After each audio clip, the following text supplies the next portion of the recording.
Congratulations, Stephen and Michael, on your 15 years of co-chairing the Gentle Ben Charity Challenge.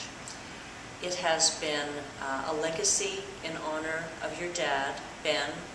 I understand that over the last 15 years, you have raised an incredible $1.2 million. And I have to thank you from the bottom of my heart for what you have done at the McEwen Center for Regenerative Medicine.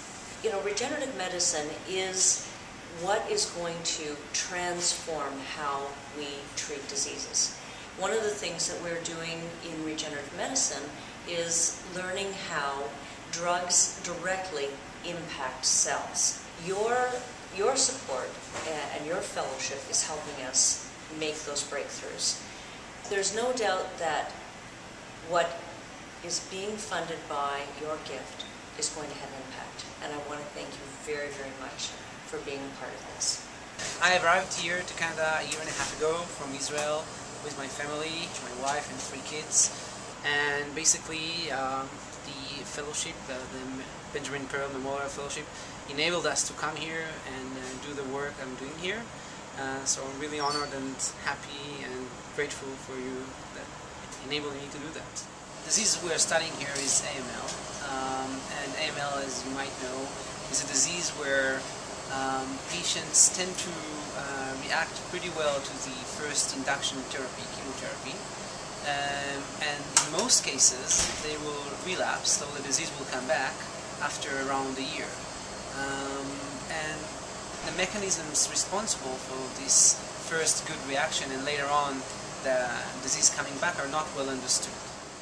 Basically what we're trying to see here is whether the cells that cause relapse have leukemia stem cells properties, and whether the subpopulations causing the disease to come back are populations that have leukemia stem cell properties, and try to figure out the mechanisms by which these portions of the tumor are basically chemo-resistant and can recapitulate the tumor. Research labs are all about people. You know, yes, we need equipment and all that, but really it's all about people.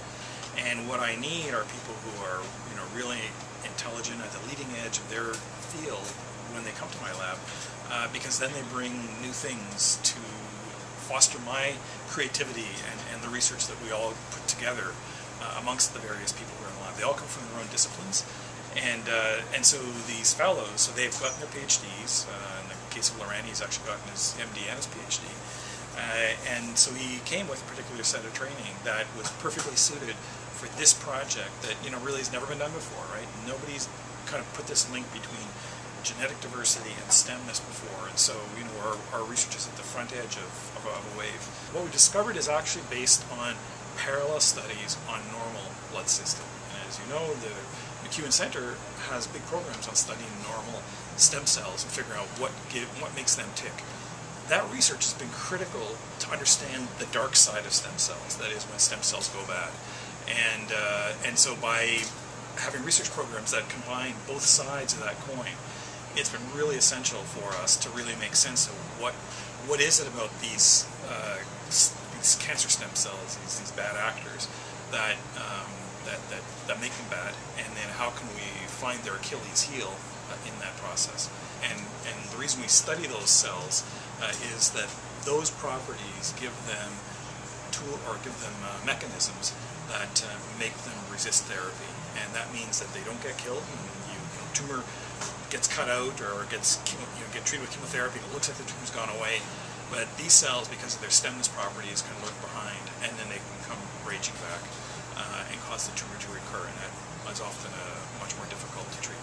And so that's what a lot of our research is doing. And so Liran, who's the postdoc who's supporting our research, is working on projects like this to figure out what makes certain cells worse than others. And just want to say thanks so much for your support. It's really important for our research moving forward, and thanks very much.